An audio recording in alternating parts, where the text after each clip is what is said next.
Welcome to labpedia.net। आज मैं आपको बेन जोन्स प्रोटीन यूरिया के बारे जो है मालूमात देना चाहूँगा। ये टेस्ट मोस्टली तो यूरिन पे किया जाता है और इसके लिए हम जो है फास्टिंग मॉर्निंग सैंपल प्रेफर करते हैं और वो सैंपल भी अनकंटेमिनेटेड हो। और अगर आपने एग्जैक्ट अमाउंट मालूम करनी है तो फिर 24 आवर यूरिन का सैंपल लेना पड़ेगा। इसके लिए प्रिकॉशन ये है कि अवॉइड डाइल्यूट यूरिन, कि अगर किसी ने पानी बहुत ज़्यादा पिया हुआ है तो यूरिन डाइल्यूट हो चुका होगा तो वो वाला यूरिन अवॉइड करें। अगर टेस्ट को डिले करना है तो फिर आप यूरिन को रेफ्रिजरेट कर दें। और इसके अलावा इसको जो है ना हीट से बचाएं यूरिन को, क्योंकि हीट को कोआगुलेबल प्रोटीन जो होती है वो डिकम्पोज हो जाती है तो वो फिर फॉल्स पॉजिटिव टेस्ट देगी। इंडिकेशन जो है इसकी सबसे पहले तो इसको मोस्टली जो कॉमन इंडिकेशन है वो है मल्टीपल माइलोमा के डायग्नोसिस के लिए और उसके बाद मल्टीपल माइलोमा के पेशेंट को ट्रीटमेंट करने के लिए। ये आल्सो जो है ना बॉर्डन स्ट्रॉन्ग माइक्रोग्लोबुलिनीमिया में भी Bence Jones proteinuria positive आएगा। पैथोफिजियोलॉजी जो है इसकी, ये बेन जोन्स प्रोटीन यूरिया सबसे पहले बेन जोन ने इनको डिस्क्राइब किया था, जिसने लाइट चेन यूरिन के अंदर डिटेक्ट किए थे। लाइट चेन जो है ना अमीनोग्लोबुलिन जो है उनका एक पोर्शन है, तब से हम इनको कहते हैं बेन जोन्स प्रोटीन्स। उसके बाद जो बेन जोन्स प्रोटीन जो है बेसिकली इसमें जो है कोई भी एंटीजन जब बी लिम्फोसाइट को स्टिमुलेट करता है तो वो ट्रांसफॉर्म हो जाता है प्लाज्मा सेल बनाता है फिर अमीनोग्लोबुलिन। तो अमीनोग्लोबुलिन के अंदर होते हैं दो हैवी चेन और दो लाइट चेन। तो इस बीमारी के अंदर जो है दो लाइट चेन कैपा और लैम्डा आपको यूरिन के अंदर मिलेंगे। और ये मोस्टली जो है ना मोनोक्लोनल गैमोपैथी में भी हो सकता है और मोनोक्लोनल गैमोपैथी के अंदर ही ये फ्री लाइट चेन आपको नजर आएगा। उसके बाद ये जो प्रोटीन यूरिया जो है बेन जोन्स प्रोटीन यूरिया, ये सीरम के अंदर भी होंगे और यूरिन के अंदर भी होंगे और ये डिपेंड करती है किडनी फंक्शंस के ऊपर कि किडनी फंक्शन में फिल्ट्रेशन नॉर्मल है या अब नॉर्मल है, रीअब्जॉर्प्शन का क्या हालात हैं और कैटाबोलिज्म के क्या हालात हैं। फिर किडनी डिजीज और बेन जोन्स प्रोटीन यूरिया को आपस में इन्होंने कोरिलेट किया गया है कि अगर किडनी डिजीज अर्ली स्टेज में हो तो बेन जोन्स प्रोटीन आपको सिर्फ सीरम में नजर आएगी, यूरिन में नेगेटिव होगी। अगर लेट स्टेज हो तो फिर आपको बेन जोन्स प्रोटीन सीरम भी नजर आएंगी और यूरिन के अंदर भी नजर आएंगी। अगर एडवांस स्टेज हो जाए डिजीज की तो फिर बेन जोन्स प्रोटीन यूरिन में आपको नजर आएंगी और टर्मिनल स्टेज में जो है उस वक्त आपको यूरिन में नेगेटिव हो जाएंगी और सिर्फ सीरम में नजर आएंगी। अब बेन जोन्स प्रोटीन यूरिया के लिए सबसे बड़ा सिंपल टेस्ट जो है वो हीट टेस्ट है। उसमें हम क्या करते हैं कि यूरिन को लेके उसको एसिडिफाई कर लेते हैं विद 2 मोलर एसीटेट बफर के साथ। फिर इस यूरिन को फिल्टरेट कर लें आप इसको रूम टेम्परेचर पे रख दें ताकि ये सॉल्युबल हो जाए। अब उसके बाद इस ट्यूब को ना हीट करना शुरू कर दें। जब 60 डिग्री सेंटीग्रेड पे ये पहुंचेगा तो ये प्रोटीन प्रेसिपिटेट हो जाएंगे। आप हीट कंटिन्यू करें तो 80 डिग्री पे ये दोबारा रीडिजॉल्व हो जाएंगे। नॉर्मल जो है normally Bence Jones proteinuria urine के अंदर नेगेटिव होती है, नॉर्मल आदमी के अंदर आपको ये नहीं नजर आएंगे। ये नजर आती हैं multiple myeloma almost 75% of the cases, chronic lymphocytic leukaemia, इन लिम्फोमाज में, एमिलाइडोसिस में, वार्डनस्ट्रॉम मैक्रोग्लोबुलिनीमिया में, monoclonal gammopathy of unknown significance, tumour metastasis to the bone. तो ये फॉल टेस्ट भी आप देख सकते हैं connective tissue disease, renal disease and some malignancy में। और दूसरे जो है dilute urine will give false negative result. Thank you very much for listening my lecture. तो आपने ये मेरी सारी ये जो तफसीलात मैंने आपको बताई, मज़ीद देखने के लिए आप हमारी वेबसाइट labpedia.net को विज़िट करें and you will find all type of information जो कुछ मैं आपको बता चुका हूँ। और thank you very much again, और खुश रहें और आप खुशियाँ बांटें।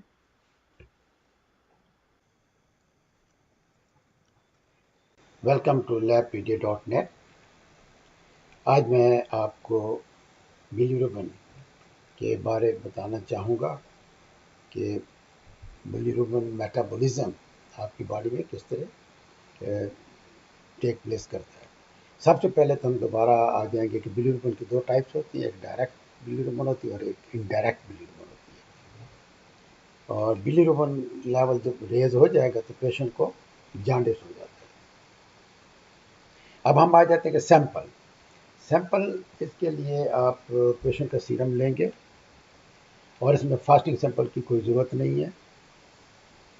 और इन्फेंट का अगर ब्लड आपने लेना है और उसका क्योंकि वेन नहीं मिल रही तो आप उसका हील से प्रिक करके ब्लड ले सकते हैं। और ये सैंपल जो है ये स्टेबल रहता है 4 डिग्री सेंटीग्रेड फॉर 3 डेज। लेकिन आपको उस सैंपल को लाइट से बचाना होगा, या तो कलर्ड बॉटल में लें सैंपल या लाइट को एक्सपोज ना होने दें, चाहे ऑर्डिनरी लाइट हो या सनलाइट हो। फिर आ जाते प्रिकॉशन में एक तो हिमालय को आप अवॉइड करें, दूसरा इस टेस्ट ट्यूब को ज़्यादा शेक ना करें, उससे भी इनएक्यूरेट रिजल्ट आएगा। फिर उसके बाद आपने इस सैंपल को लाइट को एक्सपोज नहीं करना, चाहे सनलाइट हो चाहे आर्टिफिशियल लाइट हो। अगर टेस्ट करने में देर हो तो फिर ये आप इस सैंपल को रेफ्रिजरेट करें और साथ ही लाइट से दोबारा इसको बचाएं, तो लाइट को एक्सपोज नहीं होना चाहिए। अब आती है इंडिकेशन। सबसे पहले इंडिकेशन तो है कि डायग्नोसिस ऑफ द जॉन्डिस में इसको हम एडवाइज करते हैं। फिर इसके बेसिस पे आप different type of jaundice diagnose कर सकते हैं। तीसरा फॉलोअप आप पेशेंट विद जो कि ट्रीटमेंट ले रहे होते हैं उनमें भी आप बिलीरुबिन लेवल से फॉलोअप कर सकते हैं।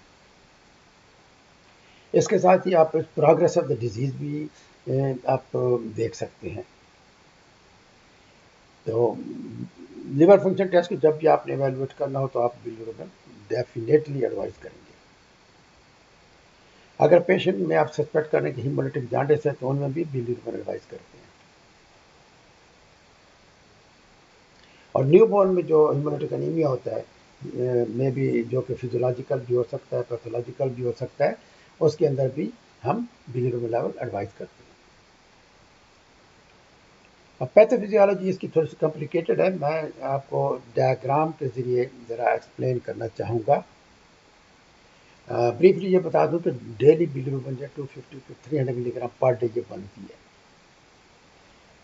इस डायग्राम में मैंने दिखाया कि आरबीसी से हीम बनता है, हीम से बिलीवर्डेन से बिलीरुबिन, जो कि ये सारा प्रोसेस फॉर्मेशन ऑफ बिलीरुबिन जो है ये लिवर के अंदर हो रहा है।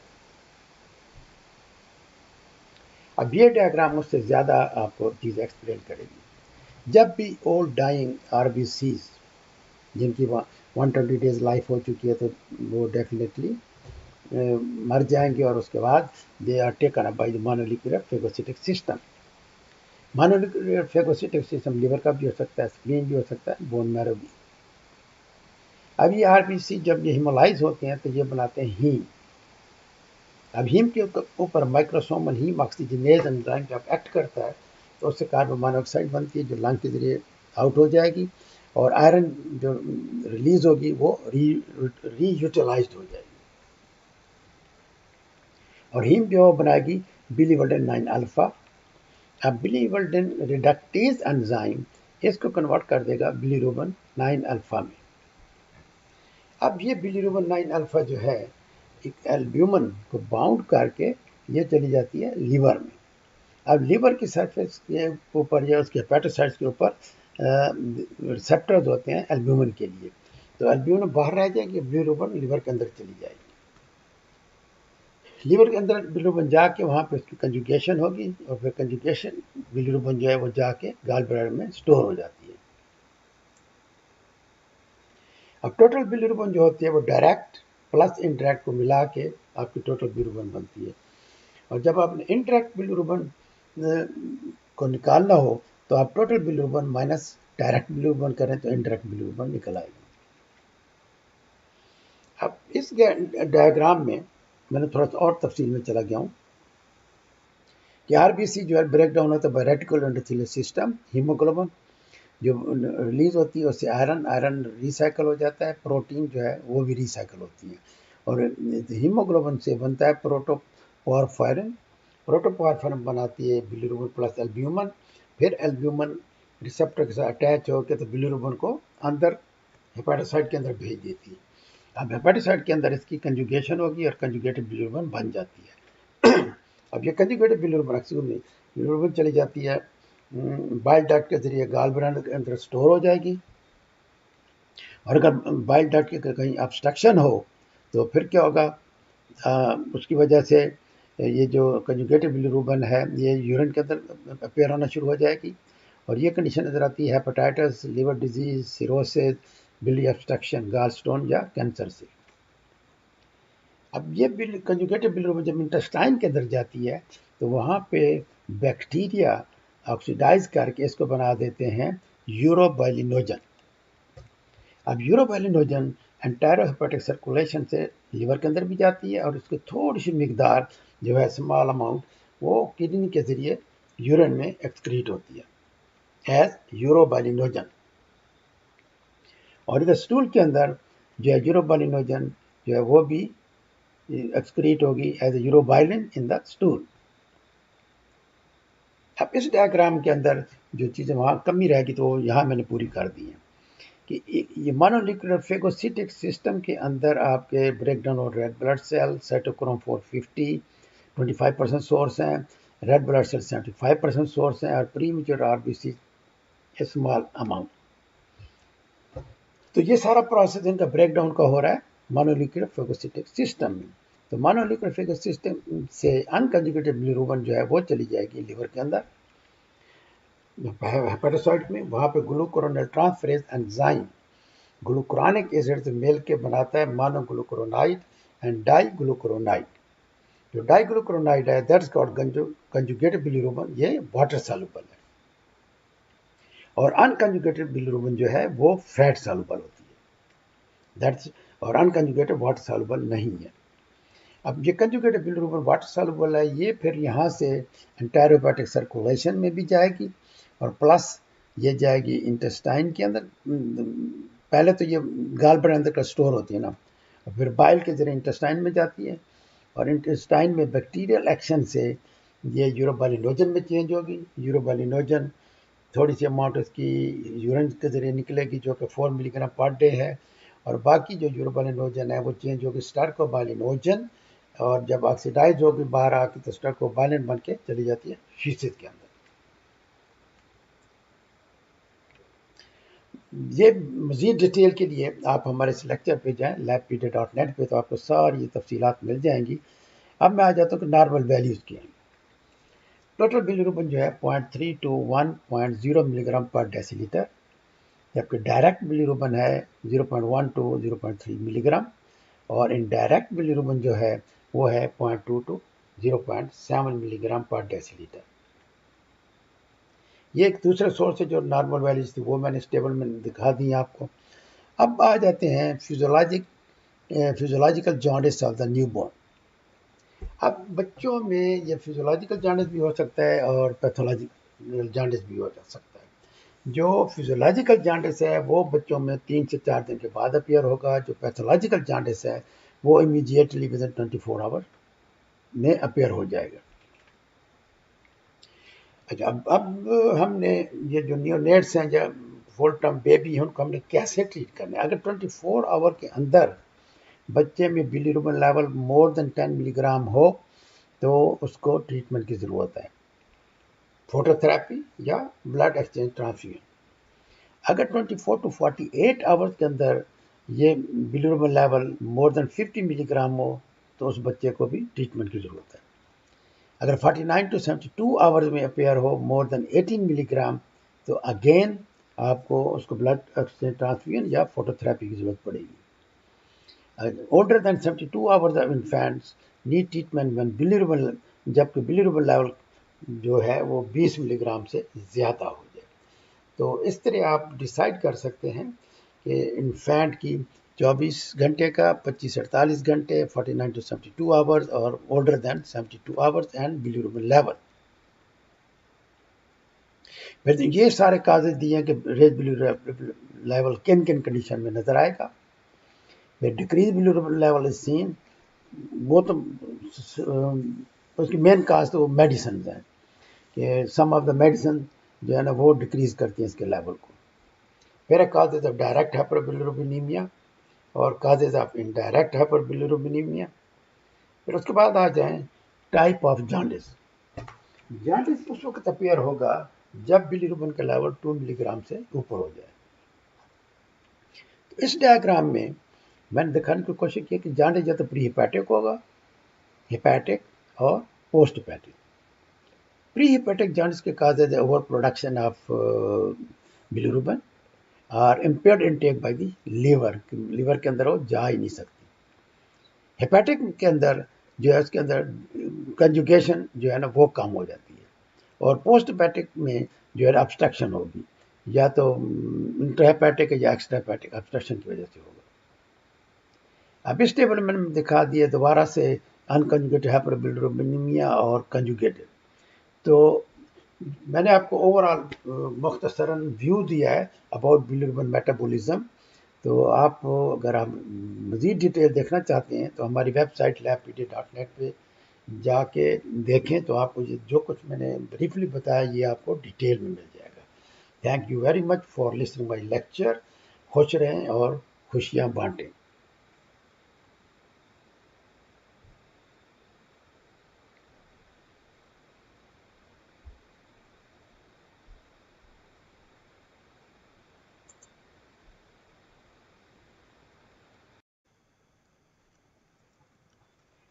Welcome to labpd.net।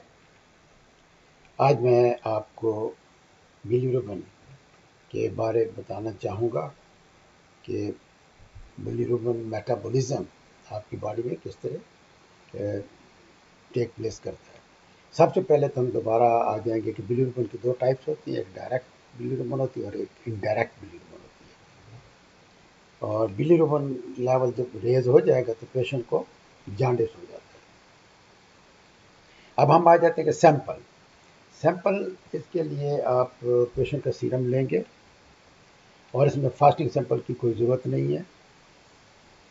और इन्फेंट का अगर ब्लड आपने लेना है और उसका क्योंकि वेन नहीं मिल रही तो आप उसका हील से प्रिक करके ब्लड ले सकते हैं। और ये सैंपल जो है ये स्टेबल रहता है 4 डिग्री सेंटीग्रेड फॉर 3 डेज।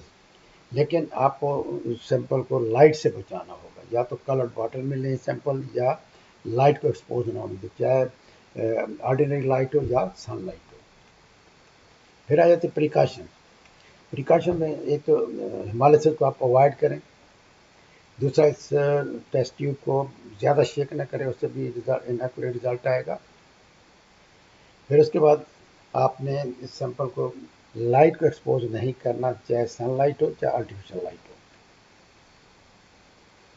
अगर टेस्ट करने में देर हो तो फिर ये आप इस सैंपल को रेफ्रिजरेट करें और साथ ही लाइट से दोबारा इसको बचाएं, तो लाइट को एक्सपोज नहीं होना चाहिए।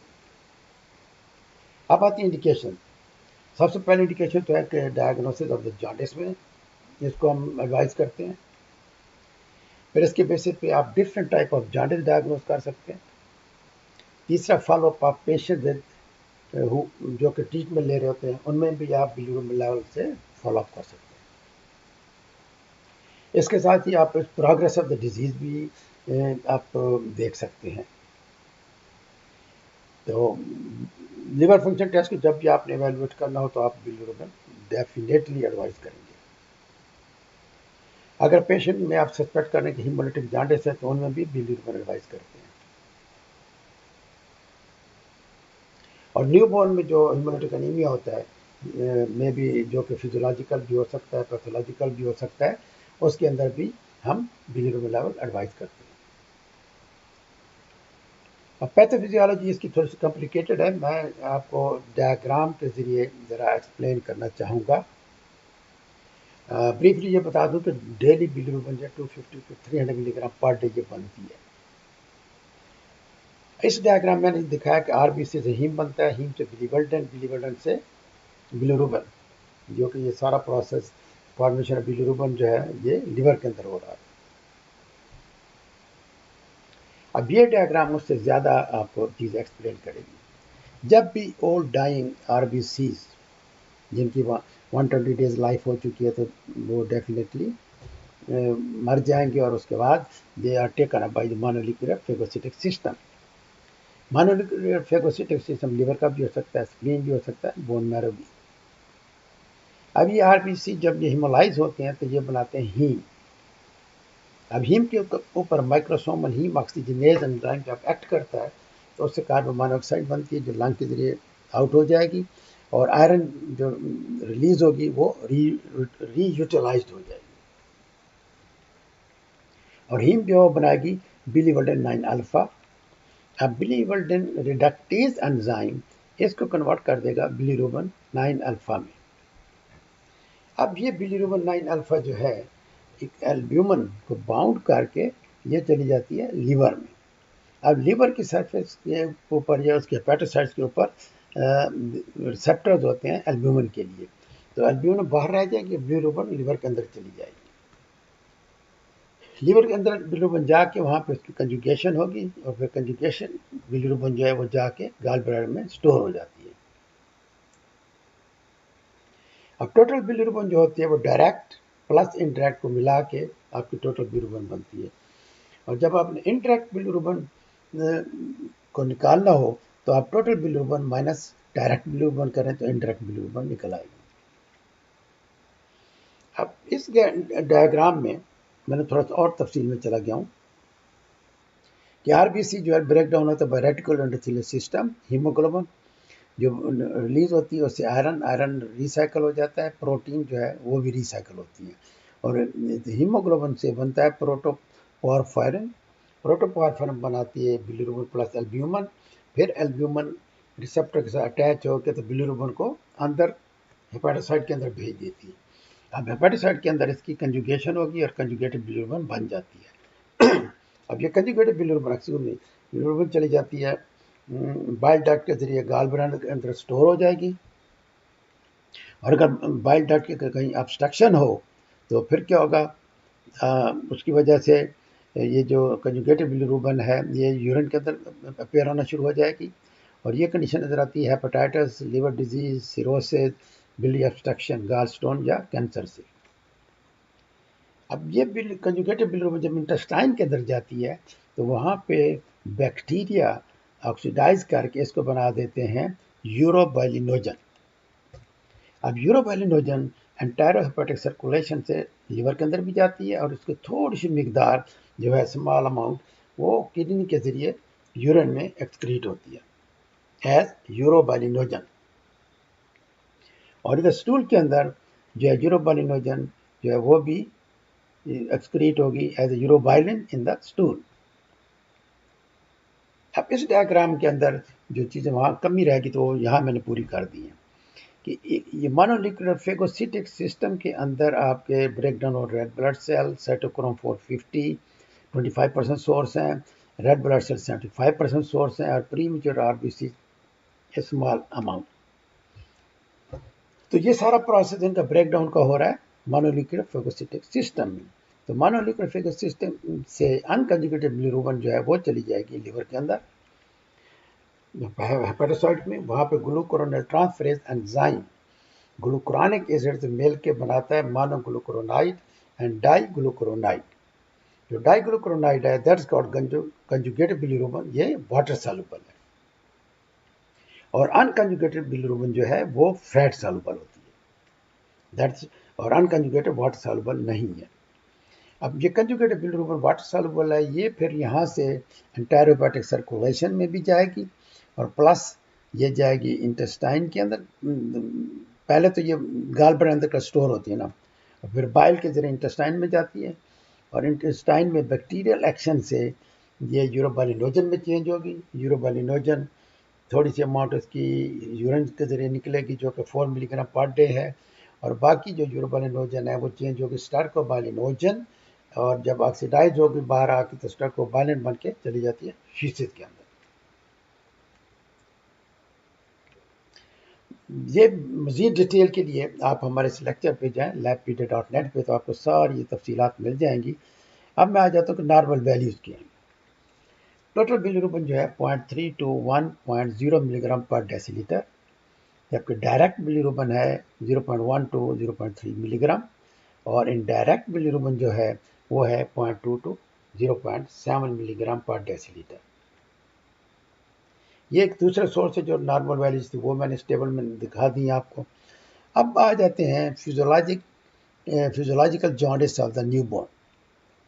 अब बच्चों में ये फिजियोलॉजिकल जॉन्डिस भी हो सकता है और पैथोलॉजिकल जॉन्डिस भी हो सकता है। जो फिजियोलॉजिकल जॉन्डिस है वो बच्चों में 3 से 4 दिन के बाद अपीयर होगा। जो पैथोलॉजिकल जॉन्डिस है वो इमीडिएटली विद इन 24 आवर में अपीयर हो जाएगा। अच्छा, अब हमने ये जो नियोनेट्स हैं, जब फुल टर्म बेबी हैं, उनको हमने कैसे ट्रीट करना है। अगर 24 आवर के अंदर बच्चे में bilirubin level more than 10 milligram हो तो उसको ट्रीटमेंट की ज़रूरत है, फोटोथेरेपी या ब्लड एक्सचेंज ट्रांसफ्यूजन। अगर 24 टू 48 आवर्स के अंदर ये bilirubin level more than 50 milligram हो तो उस बच्चे को भी ट्रीटमेंट की ज़रूरत है। अगर 49 टू 72 आवर्स में अपेयर हो मोर देन 18 मिलीग्राम तो अगेन आपको उसको ब्लड एक्सचेंज ट्रांसफ्यूजन या फोटोथेरेपी की ज़रूरत पड़ेगी। older than 72 hours of infants need treatment when bilirubin, जबकि बिलिरुबिन लेवल जो है वो 20 मिलीग्राम से ज़्यादा हो जाए। तो इस तरह आप डिसाइड कर सकते हैं कि इन्फेंट की 24 घंटे का, 25 से 48 घंटे, 49 टू 72 आवर्स और older than 72 hours and bilirubin level.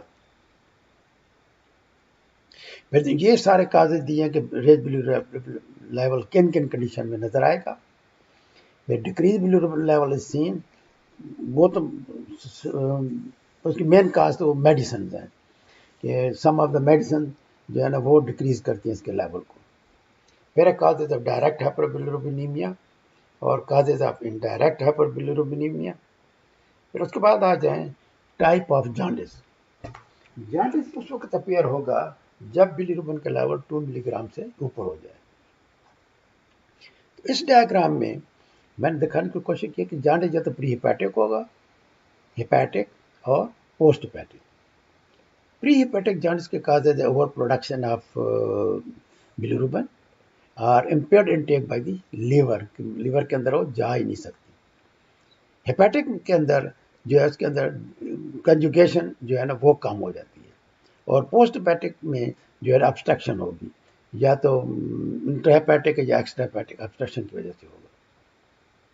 अब इस टेबल में मैंने दिखा दिया दोबारा से अनकंजुगेटेड हाइपरबिलिरुबिनीमिया और कंजुगेटेड।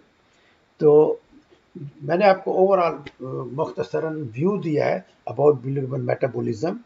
तो आप अगर आप मज़ीद डिटेल देखना चाहते हैं तो हमारी वेबसाइट labpedia.net पे जाके देखें, तो आपको जो कुछ मैंने ब्रीफली बताया ये आपको डिटेल में मिल जाएगा।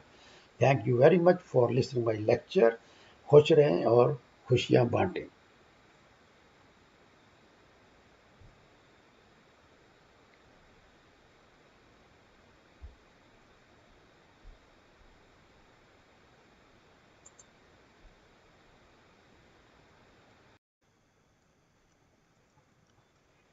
Welcome to labpedia.net। आज मैं आपको बिलिरुबिन के बारे में बताना चाहूँगा कि बिलिरुबिन मेटाबॉलिज्म आपकी बॉडी में किस तरह टेक प्लेस करता है। सबसे पहले तो हम दोबारा आ जाएंगे कि बिलिरुबिन की दो टाइप्स होती हैं, एक डायरेक्ट बिलिरुबिन होती है और एक इनडायरेक्ट बिलिरुबिन होती है। और बिलिरुबिन लेवल जब रेज हो जाएगा तो पेशेंट को जॉन्डिस हो जाता है।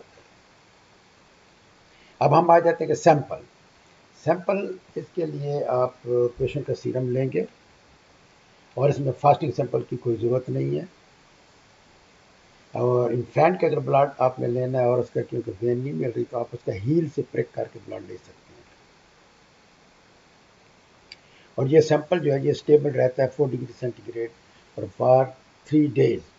लेकिन आपको उस सैंपल को लाइट से बचाना होगा, या तो कलर्ड वाटर में लें सैंपल, या लाइट को एक्सपोज ना होने दें, चाहे ऑर्डिनरी लाइट हो या सनलाइट हो। फिर आ जाते प्रिकॉशन।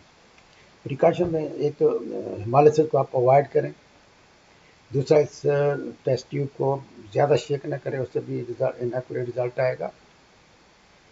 फिर उसके बाद आपने इस सैंपल को लाइट को एक्सपोज नहीं करना, चाहे सनलाइट हो चाहे आर्टिफिशियल लाइट हो। अगर टेस्ट करने में देर हो तो फिर ये आप इस सैंपल को रेफ्रिजरेट करें और साथ ही लाइट से दोबारा इसको बचाएं, तो लाइट को एक्सपोज नहीं होना चाहिए। अब आती है इंडिकेशन।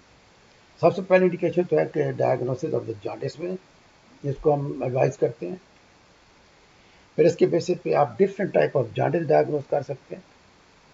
तीसरा फॉलोअप आप पेशेंट विद जो कि ट्रीटमेंट ले रहे होते हैं उनमें भी आप बिलीरुबिन लेवल से फॉलोअप कर सकते हैं।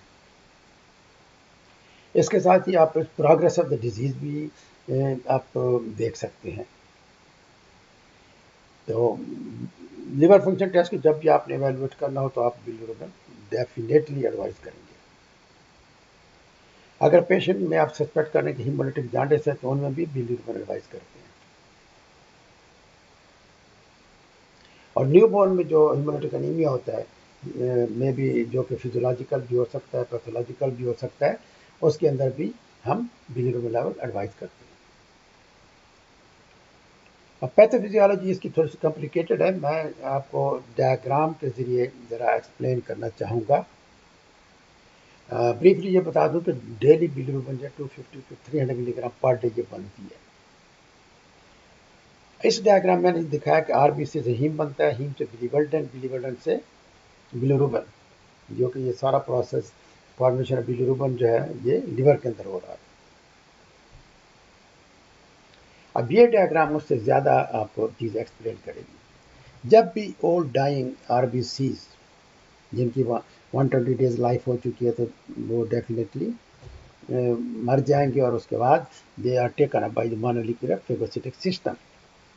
मोनोलिक्यूलर फेगोसिटिक सिस्टम लिवर का भी हो सकता है, स्प्लीन भी हो सकता है, बोन मैरो भी।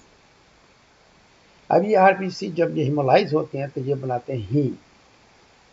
अब हीम के ऊपर माइक्रोसोमल हीम ऑक्सीजनेज एंजाइम जब एक्ट करता है तो उससे कार्बन मोनोऑक्साइड बनती है जो लंग के जरिए आउट हो जाएगी, और आयरन जो रिलीज होगी वो रीयूटिलाइज हो जाएगी, और हीम जो बनाएगी बिलीवर्डन 9 अल्फा। अब बिलीवर्डन रिडक्टेज एंजाइम इसको कन्वर्ट कर देगा बिलीरुबिन 9 अल्फा में। अब ये बिलीरुबिन 9 अल्फा जो है एक एल्ब्यूमिन को बाउंड करके ये चली जाती है लिवर में। अब लिवर की सरफेस के ऊपर या उसके हेपेटोसाइट्स के ऊपर रिसेप्टर्स होते हैं एल्ब्यूमिन के लिए, तो एल्ब्यूमिन बाहर रह जाएगी, बिलीरुबिन लिवर के अंदर चली जाएगी। लिवर के अंदर बिलीरुबिन जाके वहाँ पे उसकी कंजुगेशन होगी, और फिर कंजुगेशन बिलीरुबिन जो है वो जाके गॉल ब्लैडर में स्टोर हो जाती है। अब टोटल बिलीरुबिन जो होती है वो डायरेक्ट प्लस इनडायरेक्ट को मिला के आपकी टोटल बिलीरुबिन बनती है। और जब आपने इनडायरेक्ट बिलीरुबिन को निकालना हो तो आप total bilirubin minus direct bilirubin करें तो इनडायरेक्ट बिलीरुबिन निकल आएगी। अब इस डायग्राम में मैंने थोड़ा सा और तफसील में चला गया हूँ कि आरबीसी जो है ब्रेक डाउन होता है by reticular endothelial system. Haemoglobin जो रिलीज होती है उससे आयरन रिसाइकल हो जाता है, प्रोटीन जो है वो भी रिसाइकल होती है, और हीमोग्लोबिन से बनता है प्रोटोपोरफायरिन। प्रोटोपोरफायरिन बनाती है बिलीरुबिन प्लस एल्ब्यूमिन, फिर एल्ब्यूमिन रिसेप्टर के साथ अटैच होकर तो बिलीरुबिन को अंदर हेपेटोसाइट के अंदर भेज देती है। अब हेपेटोसाइट के अंदर इसकी कंजुगेशन होगी और कंजुगेटेड बिलीरुबिन बन जाती है। अब ये कंजुगेटेड बिलीरुबिन चली जाती है बाइल डक्ट के जरिए गॉल ब्लैडर के अंदर स्टोर हो जाएगी, और अगर बाइल डक्ट के कहीं ऑब्स्ट्रक्शन हो तो फिर क्या होगा, उसकी वजह से ये जो कंजुगेटेड बिलीरुबिन है ये यूरिन के अंदर अपेयर होना शुरू हो जाएगी, और ये कंडीशन नजर आती है हेपेटाइटिस, लिवर डिजीज, सिरोसिस, बिली ऑब्स्ट्रक्शन, गॉल स्टोन या कैंसर से। अब ये कंजुगेटेड बिलिरुबिन जब इंटेस्टाइन के अंदर जाती है तो वहाँ पे बैक्टीरिया ऑक्सीडाइज करके इसको बना देते हैं यूरोबाइलिनोजन।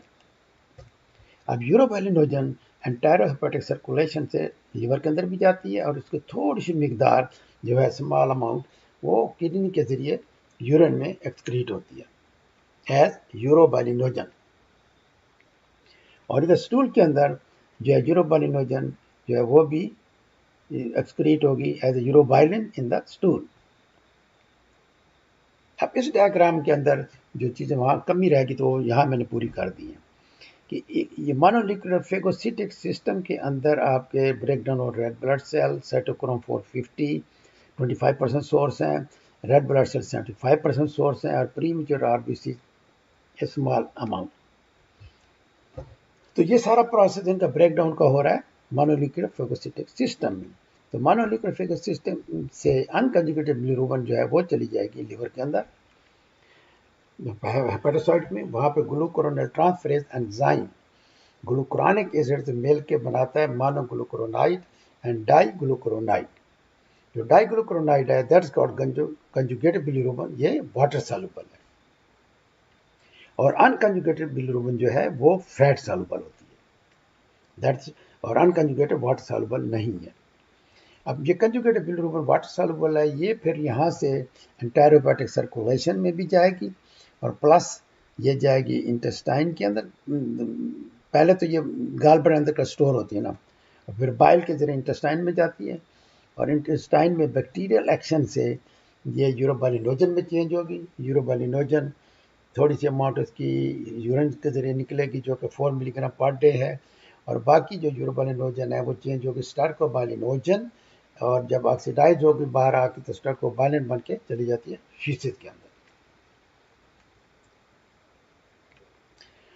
ये मज़ीद डिटेल के लिए आप हमारे इस लेक्चर पे जाएं labpedia.net पे, तो आपको सारी ये तफसीलात मिल जाएंगी। अब मैं आ जाता हूँ कि नॉर्मल वैल्यूज़ क्या हैं। टोटल बिलिरुबिन जो है 0.3 to 1.0 मिलीग्राम पर डेसीलीटर, जबकि डायरेक्ट बिलिरुबिन है 0.1 to 0.3 मिलीग्राम और इनडायरेक्ट बिलिरुबिन जो है वो है 0.2 to 0.7 मिलीग्राम पर डेसीलीटर।